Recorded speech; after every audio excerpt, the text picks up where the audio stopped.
Hello everyone, how are you all doing today? In this video, let's try to integrate this trigonometric function. Most of the students will end up struggling even with the first step of solving this integral, but you should not struggle if you are watching my videos. We'll have to be a little bit clever in order to solve this integral. What we have to do is, instead of that 1 in the numerator that you see, just write sin²x plus cos²x. Because we know sin²x plus cos²x is nothing but 1, the only reason I do that is in the denominator there is already that product of sine square and cos square. So I just feel like I should write that one as sine square x plus cos square x. How that helps us is now you can just split that denominator in both of those terms in the numerator. So what you get is integral of sine square x divided by sine square x cos square x. Okay, let's put a bracket here, plus cos square x divide by sine square x cos square x.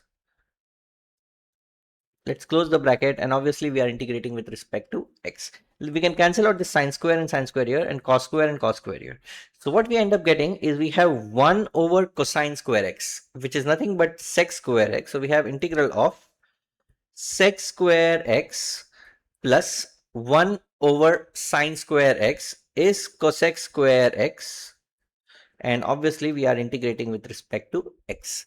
And now it is such a simple integral, we can just give that integral to both of those terms, both of those trigonometric terms. So we have integral of sec square x with respect to x plus integral of cosec square x with respect to x. Now we know that from the formulas of integral, integral of sec square x is nothing but tan x. Why is that? Because we know differentiation of tan x is sec square x. So integral of sec square x is nothing but tan x, and integral of cosec square x is nothing but minus cot x, with a similar logic.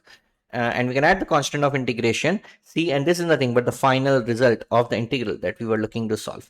How simple that integral became when you cleverly put that replace that 1 with sine square x plus cos square x, and then just split that denominator in both of those terms in the numerator. If you want to see more such conceptual calculus videos, don't forget to hit that subscribe button. I do post math and calculus content every single day. If you are looking to master calculus, you cannot miss that subscribe button. I'll see you tomorrow.